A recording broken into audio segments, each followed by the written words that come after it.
Welcome to Reveal Fears. Subscribe and like this video. Part 1. The Severed Rose. Detective Eleanor Kane crouched low, brushing away the wet leaves scattered across the forest floor.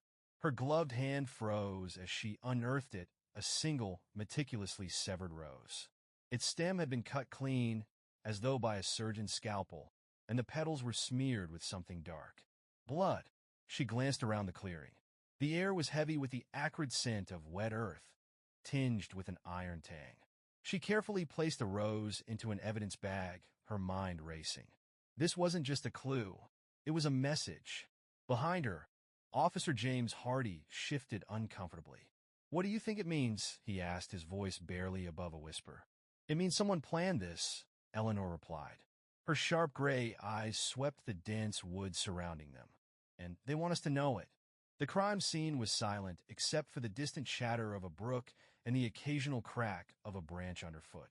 Kane's instincts told her this was no ordinary murder.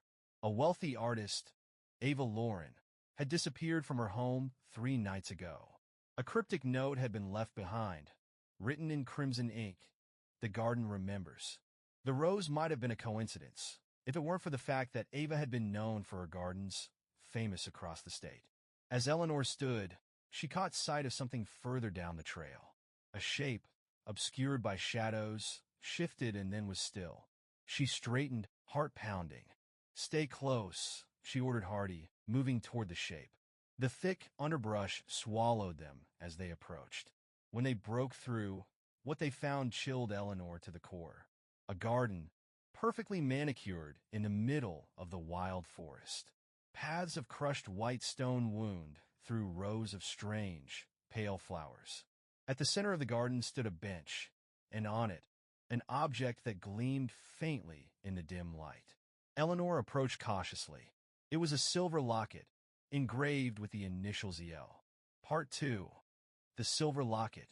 Eleanor held the locket up to the weak sunlight filtering through the canopy. It was cold, heavier than it looked. She could just make out a faint red smear along its clasp, a chilling confirmation. Ava Lauren had been here, or someone wanted them to think she had. "Looks like blood," Hardy murmured, peering over her shoulder. She nodded and opened the locket carefully. Inside was a small black and white photograph of a young boy, maybe 10 years old. The child's eyes were wide and solemn, staring out as though caught in the middle of something unspeakable. Opposite the photo was a mirror polished to a perfect shine, untouched by the grime of the forest. "Who's the kid?" Hardy asked. "No idea," Eleanor said, slipping the locket into another evidence bag. "But this makes 5 clues now. Someone's leaving breadcrumbs." The case had begun with the note, then escalated to the discovery of Ava's blood-streaked scarf hanging from the gates of her estate. A week later, a torn page from her sketchbook had been found nailed to a tree near the local park. Each item seemed designed to haunt, to taunt.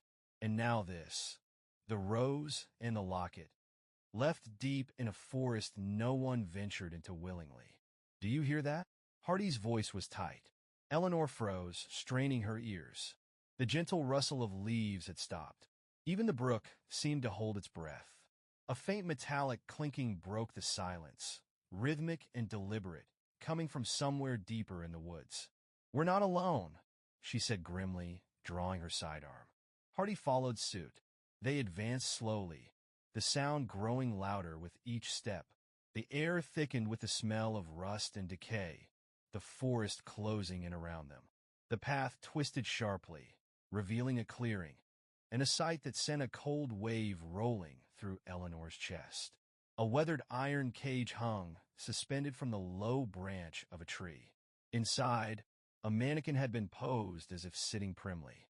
It was dressed in one of Ava's signature gowns, a flowing piece of emerald green silk that gleamed unnaturally. Its hands were folded neatly in its lap, and a note was pinned to its chest. Eleanor stepped forward, her pulse hammering. The note was handwritten in elegant cursive. "Beauty belongs in a frame."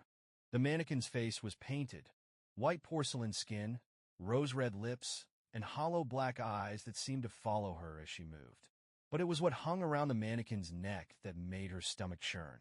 A second locket, identical to the one they had just found. Eleanor's grip tightened on her gun. Someone was playing a game, and she had a feeling they were being watched. Part 3. The Watcher in the Shadows. The clearing felt like a stage, the cage at its center the star of some grotesque performance. Hardy shifted uneasily beside Eleanor, his eyes scanning the tree line for any sign of movement. 2 lockets. 2 warnings, Hardy said, his voice low. This is escalating. Eleanor approached the mannequin, her steps deliberate but cautious. Up close, the details were worse. The paint on its face had been applied with startling precision, down to the faint smudge of crimson at the corners of its mouth. A mockery of life. Or maybe, she thought grimly, a chilling imitation of death. She reached for the locket, her fingers steady despite the icy knot in her stomach. It was heavier than the first, the chain crusted with rust or blood. Inside was another photograph, this time of a woman.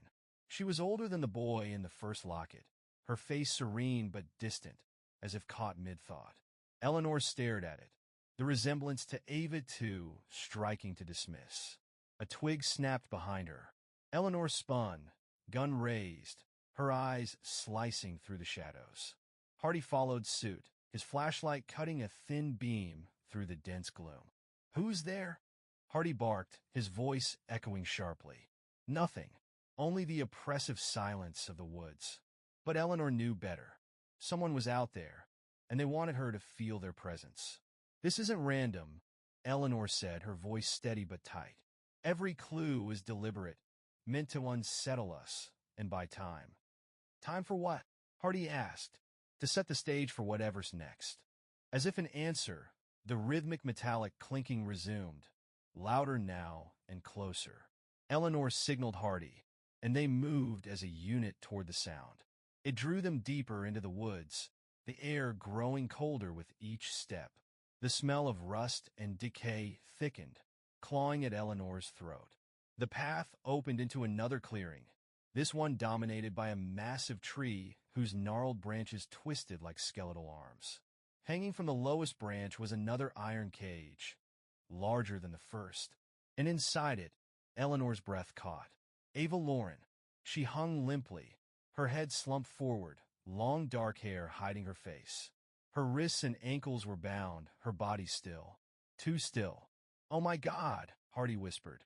Eleanor stepped forward, her gut screaming caution. She called out, "Ava?" No response. Her instincts warred between rushing forward and holding back. Something about this didn't feel right. And then she saw it. The faint rise and fall of Ava's chest. "She's alive," Eleanor said sharply. "Call it in. Now." Hardy fumbled for his radio, his voice urgent as he relayed their location. Eleanor kept her gun trained on the tree line, scanning for the watcher she knew was there. Her mind raced. Who had done this, and why leave Ava alive? That's when she saw it. A figure standing just beyond the edge of the clearing, half hidden in the shadows. Watching. Eleanor's voice cut through the cold air like a blade. "Don't move." But the figure didn't run. Instead, it raised one hand in a slow, deliberate wave, and then melted into the darkness. Part 4. The Vanishing Act. Eleanor sprinted toward the edge of the clearing, Hardy's urgent voice crackling behind her. The figure had already disappeared into the dense woods, but she wouldn't let them vanish without a fight. She pushed through the underbrush, her flashlight carving shaky paths through the shadows. Her pulse hammered, the sound of her boots crunching against fallen leaves loud in her ears. The forest seemed to stretch endlessly, every tree an accomplice in the figure's escape. Then she stopped, holding her breath. Ahead, the faintest rustle of movement. Eleanor steadied her flashlight and stepped forward, her gun raised. "Police! Stop where you are!" The response was silence. No footsteps, no retreat, nothing. "Eleanor!" Hardy's voice came from behind her, distant but frantic. "Don't!" A snap of a branch to her left made her pivot, the beam of her flashlight catching on something metallic. Her heart lurched as she realized what it was. A glinting blade suspended in the air, tied to a string that stretched taut across her path. She froze just in time. A trap. She slowly backed away, scanning the ground. More strings glimmered faintly in her flashlight's beam, all leading to various makeshift weapons, blades, jagged metal shards, even a small iron weight poised precariously above a tripwire. Whoever had set them had an intimate knowledge of the terrain and a sadistic mind. Eleanor! Hardy appeared, panting, his flashlight cutting wildly through the dark. What the hell are you doing? She pointed toward the trap. His face paled. Jesus. Stay close, she said, her voice steely. We're not dealing with an amateur. Together, they navigated the treacherous path back to the clearing. The traps had been a clear warning. Don't follow. And yet, as they re-entered the clearing, Eleanor felt no sense of safety. The Watcher had let them see too much already. Ava still hung motionless in the cage, her breathing shallow but steady. Hardy spoke into his radio, urgency edging his words. Backup was on the way, but Eleanor wasn't sure they had time to wait. We need to get her down, she said, holstering her gun. Carefully. The cage was old but sturdy, its iron bars slick with condensation. Eleanor spotted a lock on the door, a modern addition, incongruously shiny against the weathered metal. We'll need bolt cutters, Hardy said, frustration thick in his voice. No, Eleanor's eyes narrowed. We can't wait. She retrieved a multi-tool from her pocket and began working on the lock. It was rudimentary, but the damp made it stubborn. Every scrape of metal on metal felt too loud, as though the forest itself were listening. Hardy paced, his flashlight trained on the treeline. What if they come back? They won't. Eleanor's voice was firm, though she wasn't certain she believed it. This is their statement. They wanted us to find her. The lock clicked open, and the cage door creaked as she swung it wide. Eleanor stepped inside, her stomach tightening as she crouched beside Ava. Up close, the artist's condition was worse than it had appeared. Her wrists were raw from the bindings, her lips cracked and pale. Ava, Eleanor said gently, placing a hand on her shoulder. You're safe now. We're here to help. Ava stirred, her head lifting slowly. When her eyes opened, they were wide with terror. He's not done, she rasped, her voice barely audible. You don't understand. He's not done. Part 5, the artist's warning. Ava's words hung in the frigid air, dripping with dread. Eleanor felt her stomach knot. Whoever he was, Ava believed the nightmare was far from over. Who's not done? Eleanor pressed, leaning closer. Ava, tell me, who did this to you? Ava's eyes darted around the clearing, unfocused. Her lips trembled as she whispered. He said it was a masterpiece, that I was just a part of it. Eleanor's jaw tightened. What does that mean? Did you see his face? Ava shook her head weakly, her breath shallow. A mask. Always the mask. Her voice cracked, and she closed her eyes, her body slumping further into Eleanor's arms. I told him it was madness. But he said beauty is pain and suffering. Eleanor, we got to move her, Hardy said, his voice tight with urgency. She needs a hospital. Eleanor nodded, sliding her arms under Ava to lift her. The artist was frighteningly light, her body limp as a rag doll. Hang on, Ava. You're safe now. As they stepped out of the cage, a new sound emerged, a faint rustling, like the trees were whispering among themselves. Hardy froze, his flashlight snapping toward the treeline. You hear that? Eleanor heard it too. Not just the rustling. Faint, disjointed sounds. A low hum, the scrape of something metallic, and a distant echo that could have been laughter. Her grip tightened on Ava as the rustling grew louder, circling them. Get her out of here, Eleanor ordered, her voice sharp. Go. Hardy didn't argue. He took Ava from Eleanor's arms and began moving quickly toward the path they had entered from. Eleanor stayed behind, her gun drawn, her flashlight scanning the shadows. Come on, she muttered, more to herself than to the unseen watcher. Show yourself. The rustling stopped. Eleanor held her breath, straining to hear anything over the pounding of her pulse. The woods seemed to close in around her, the darkness pressing closer. She took a step back, unwilling to turn her back on the treeline. Then, just as she was about to retreat, a voice emerged from the shadows. Soft, almost melodic. "Detective Kane, how lovely to see you." She whipped toward the sound, her flashlight slicing through the gloom. But it revealed nothing. The voice came again, calm and composed, dripping with an unsettling politeness. "You're ruining my work, you know. So rude of you. Step out where I can see you." Eleanor barked, her gun trained on the trees. "Now!" A low chuckle echoed around her, coming from nowhere and everywhere at once. "Oh, detective, if you can see me, then I've already lost. But don't worry, you'll understand soon enough." The voice faded into the stillness, leaving only the whisper of the wind and Eleanor's rapid breathing. She took another step back, her flashlight shaking slightly in her hand. Whoever this person was, they weren't just a sadist. They were playing a game, and Eleanor had no doubt they were several moves ahead. She turned and ran, catching up with Hardy just as the sound of sirens cut through the night. Backup had arrived, but Eleanor couldn't shake the feeling that they were already too late. Part 6. The Portrait of Fear. The clearing was soon awash with the flashing blue and red lights of police vehicles. Officers secured the scene while paramedics carefully loaded Ava into an ambulance. Eleanor watched, arms crossed, her mind churning through the fragments of what she'd learned. Ava had mentioned a mask and madness. She'd been abducted by someone who believed they were creating art. A masterpiece, they called it. And that voice in the woods, taunting, confident, it had been as composed as a curator addressing a gallery. "Detective Kane." Chief Halston's voice cut through her thoughts. She turned to find him striding toward her, his face grim. "What's the situation?" Eleanor summarized quickly. The clues, the traps, Ava's condition, and the chilling encounter in the woods. Halston's jaw tightened with every detail. "And you're sure it was a man?" he asked. The voice sounded male. Eleanor replied. "But that's not a certainty. This person is calculating, obsessive, and incredibly resourceful. Whoever they are, they planned every part of this." Halston ran a hand over his face.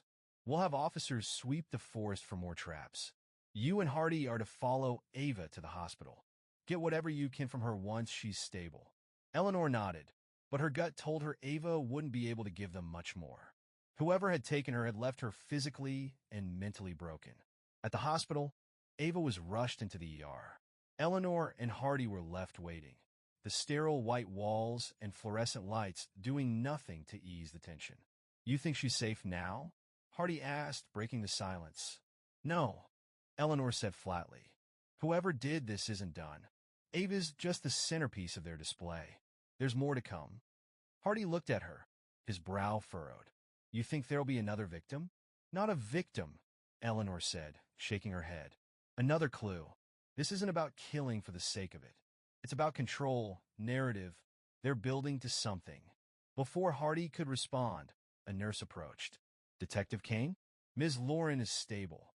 She's awake, but she's weak. You can see her briefly." Eleanor followed the nurse to Ava's room. The artist lay pale and frail against the hospital bed, her wrists bandaged, her breathing shallow. Her eyes fluttered open as Eleanor approached. "Ava," Eleanor said gently. "It's me, Detective Kane. I need your help." Ava blinked slowly, her lips moving soundlessly before she found her voice. "The locket, did you find it?" "Yes," Eleanor replied. "Two of them. What do they mean?" Ava's eyes welled with tears. "It's his way of keeping us. Pieces of us." "Who is he?" Eleanor asked, leaning closer. "What does he want?" Ava's breathing hitched. Her lips trembled as she whispered. "He doesn't want anything except to finish." "Finish what?" But Ava's eyes slid closed, her body trembling as sobs overtook her. Eleanor stepped back, frustration curling in her chest. Ava wasn't ready to talk, not yet. When Eleanor returned to the hallway, Hardy was waiting. "What did she say?" "Nothing that points us to him," Eleanor said, exhaling sharply. "But she said something else. This isn't about ransom, revenge, or even murder. It's about finishing something." As they spoke, Eleanor's phone buzzed. She glanced at the screen and froze. A single text message sent from an unknown number. "The frame is set. The canvas awaits. Attached was a photograph of a room.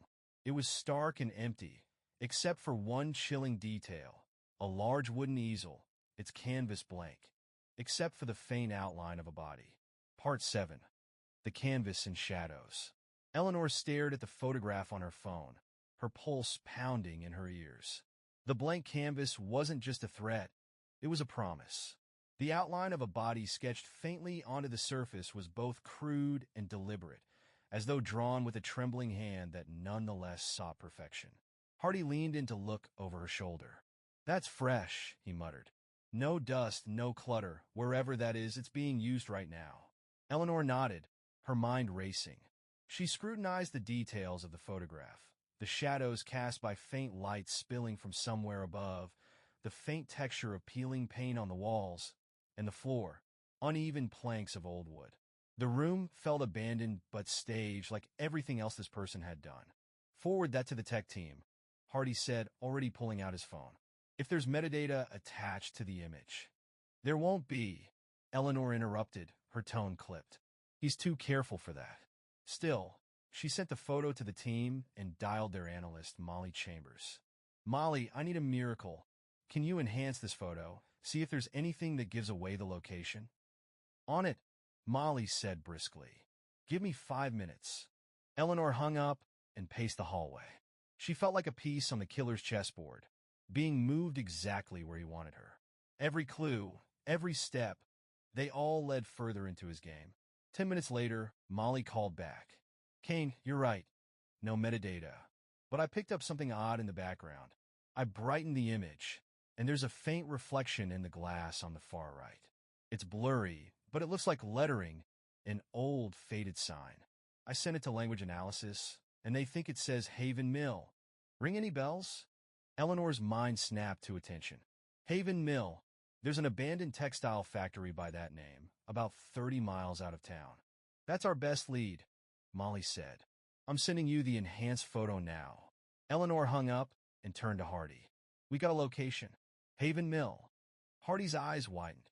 "That place has been boarded up for years." "Why there?" "Because it's perfect," Eleanor replied. "Isolated. Empty. A place no one would look twice at."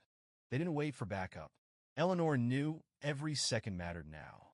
The killer was always ahead of them, but this was their first chance to close the gap.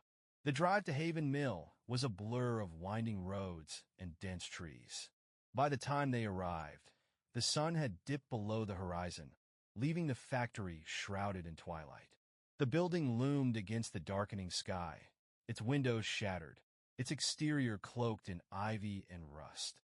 Eleanor and Hardy approached cautiously, their flashlights cutting through the gloom.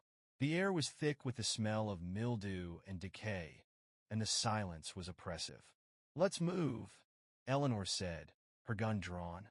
The main entrance was padlocked, but a side door hung ajar, its hinges creaking faintly in the wind. They stepped inside, their footsteps echoing against the hollow space. The interior was as desolate as Eleanor had imagined. Broken machinery, scattered debris, and walls scarred by decades of neglect. But then she saw it. In the center of the room stood the wooden easel from the photograph. A single light bulb dangled above it, casting an eerie glow. The canvas now bore more than just an outline. Painted in bold red strokes were the words, "Art demands a sacrifice." Eleanor's breath caught as her flashlight illuminated the ground around the easel. There were no brushes, no paint cans, just a smear of something dark and wet, leading in streaks toward a door at the back of the room. The door was slightly ajar, and beyond it, a faint, rhythmic sound, a low, wet scraping. Part 8. Behind the door. Eleanor motioned for Hardy to cover her as she approached the door. The rhythmic scraping beyond it sent a shiver down her spine. It was too deliberate, too alive, to be anything benign. She reached the doorframe and paused, listening. The sound was steady and wet, like metal dragging through something thick. She gestured for Hardy, and together they burst through the door, guns raised. The room was small and dimly lit by a single flickering bulb. In its center, a figure hunched over a large slab of wood, moving with a disturbing fluidity. The scraping sound was coming from a blade, a long, serrated knife sliding against the wood in slow, precise strokes. Eleanor's flashlight beam struck the figure. It froze, the knife hovering midair, then slowly turned toward them. A mask covered its face, porcelain white with exaggerated features, a painted smile, and wide, empty eyes. "Drop the knife!" Eleanor barked, her voice sharp. The figure didn't respond. Instead, it tilted its head, the gesture unervingly slow, like a predator studying its prey. Then it spoke, the voice low and calm, but dripping with menace. "You're ruining everything. Knife! Down! Now!" Hardy's voice was firm, but Eleanor could hear the edge of tension. The figure let out a soft laugh, placing the knife on the slab with exaggerated care. Its hands were gloved, pristine despite the dark smears on the wood. Behind the figure, Eleanor noticed a second canvas, this one partially covered by a stained sheet. "What's under the sheet?" she demanded. The figure didn't answer. Instead, it took a step back, its body loose and deliberate, as though moving to a rhythm only it could hear. "Don't move!" Hardy shouted.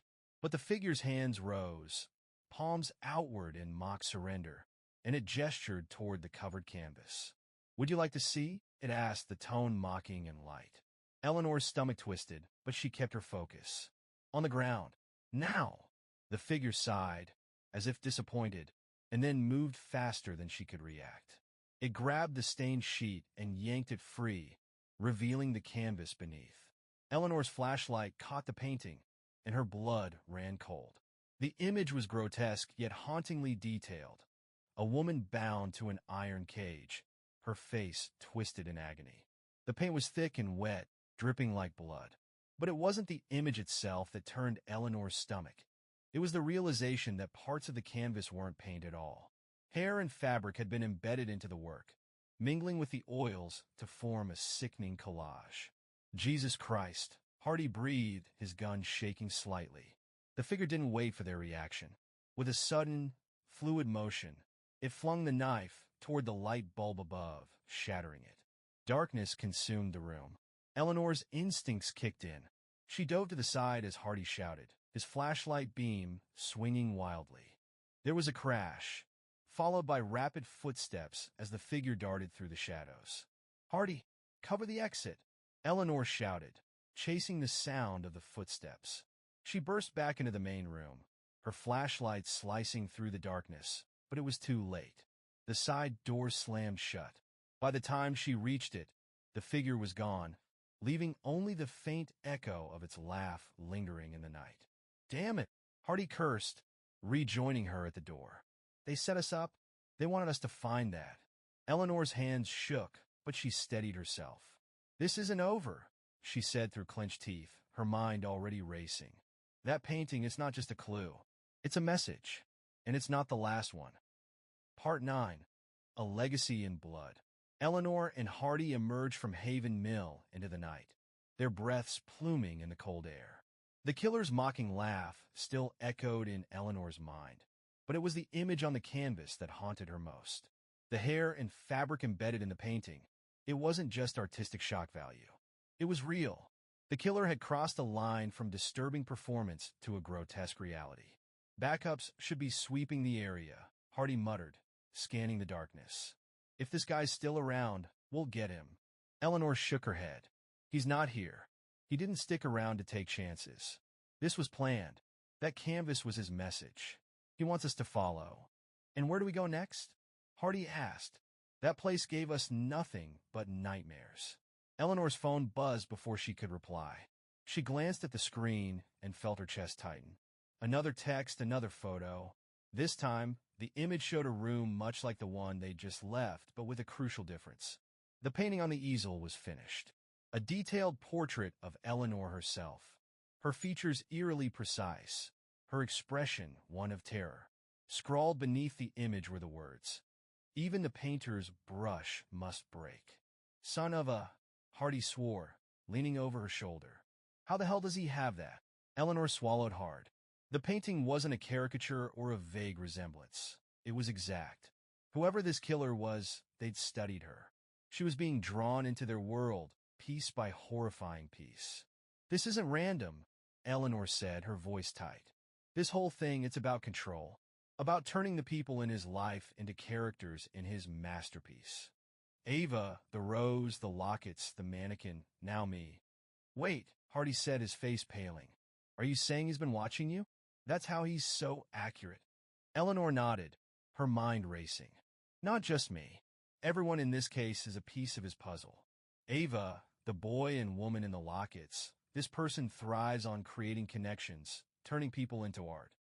And breaking them," Hardy added grimly. Back at the station, Eleanor and Hardy reviewed every detail of the case, searching for connections. Molly joined them, sifting through the clues with an analytical eye. "These photographs are sent through a proxy server," Molly said, scrolling through the data. "No way to trace them.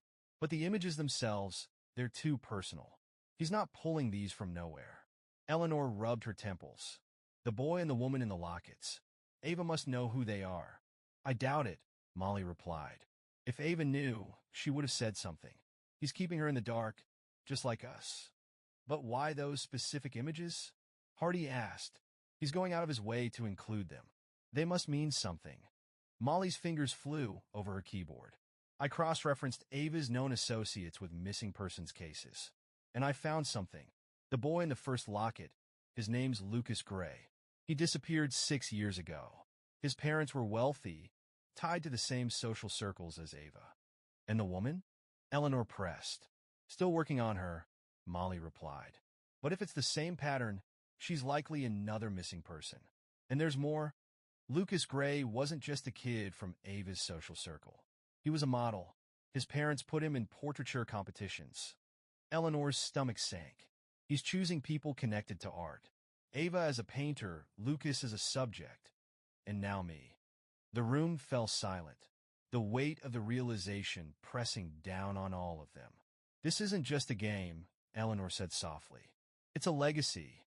He's immortalizing his victims, and he's not going to stop until he's finished."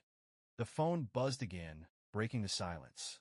Another text, this one a simple message. "The next frame awaits. 9 p.m. Don't keep me waiting."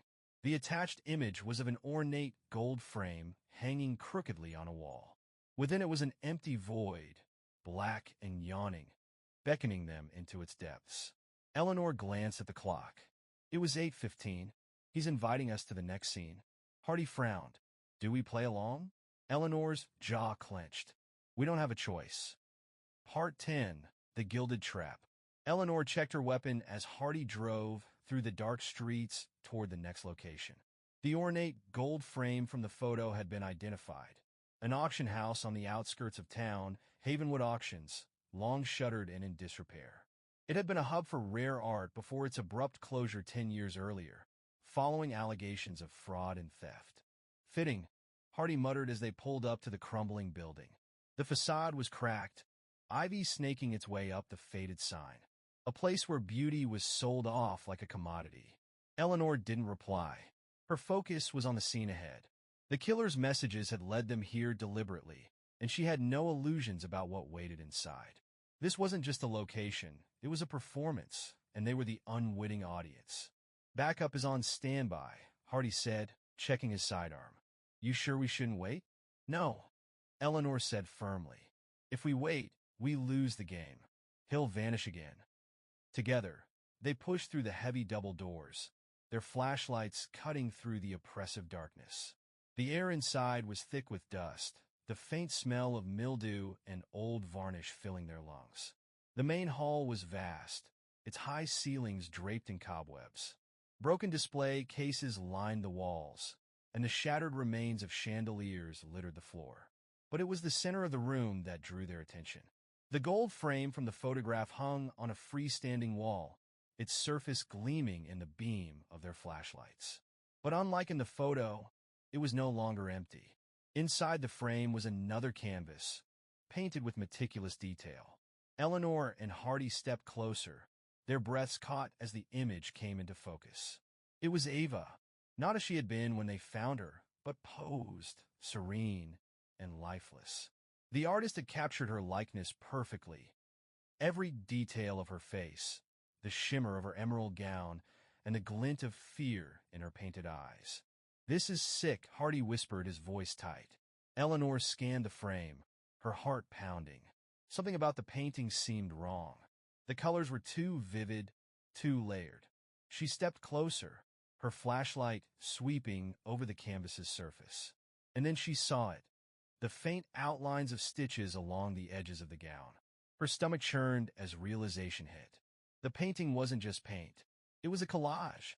Real fabric, hair, and blood had been embedded into the canvas. Ava hadn't just been a model. Her very essence had been used to create this horror. A low, rhythmic tapping echoed through the room. Eleanor and Hardy spun, their guns raised. From the shadows, the masked figure emerged, its porcelain face glowing eerily in the dim light. In one hand, it held a long, thin rod, which it tapped lightly against its palm. The sound was hypnotic, a slow, measured metronome of dread. "Welcome, Detective Kane," the figure said, its voice the same calm, mocking tone she'd heard before. "You're right on time." Eleanor's grip on her gun tightened. "You're under arrest. Drop the weapon and get on the ground." The figure laughed softly, stepping closer. "Arrest me? But Detective, the show isn't over. The masterpiece is still incomplete." "Don't move," Hardy barked, his gun aimed squarely at the figure's chest. But the figure didn't stop. It pointed the rod toward the gold frame, its voice growing more fervent. "Do you see it, Detective? The beauty, the permanence. This is what art should be, alive, eternal. And you are next." Before either of them could react, the figure hurled the rod. It struck the frame, shattering the glass and plunging the room into chaos. The figure darted back into the shadows as Eleanor and Hardy scrambled to regain control. "Split up," Eleanor shouted, chasing after the sound of retreating footsteps. Hardy veered left, disappearing into the maze of the auction house. Eleanor's flashlight swung wildly as she pursued the figure through narrow hallways and crumbling rooms. The rhythmic tapping resumed, growing louder, closer. She spun around, her flashlight catching a glimpse of the porcelain mask before it vanished again. The tapping stopped. In its place came a whisper, soft and chilling, brushing against her ear. "The final brushstroke is always the boldest." Part 11. The final brushstroke. Eleanor froze, her flashlight sweeping the darkened hallway as the whisper echoed in her mind. Her breath caught, every nerve alight with tension. The killer was close, too close, but the silence around her was absolute. Even her heartbeat seemed muffled by the oppressive air. Then she heard it, Hardy's voice, distant and frantic. "Eleanor, I found something back here." She sprinted toward the sound, her boots pounding against the warped floorboards. The building seemed to groan around her, every creak and sigh amplifying her unease. As she rounded a corner into the main gallery, Hardy emerged from a side door, his face pale. "There's a room," he said, his voice tight. "You need to see it." Together, they pushed through the door, stepping into what was once a private showroom. The air here was colder, the walls adorned with cracked mirrors that reflected their flashlight beams in jagged fragments. But it was the center of the room that drew Eleanor's focus. Another canvas, larger than the last, hung suspended from chains. It was blank, save for the faint outline of a face, hers. A row of tools lay neatly arranged on a nearby table. Scalpels, brushes, jars of dark liquid. Among them was a single note, written in the same elegant hand as before. Even perfection requires preparation.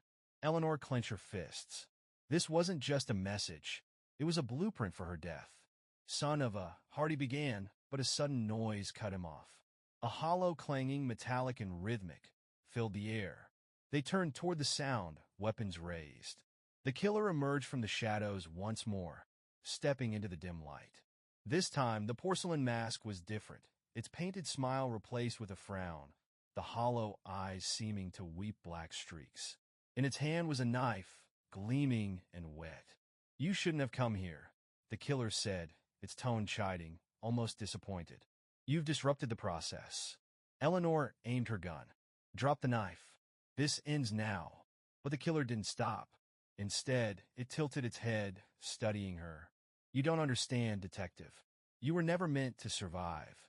You're part of the masterpiece, my final stroke. The word sent a chill through Eleanor, but she held firm.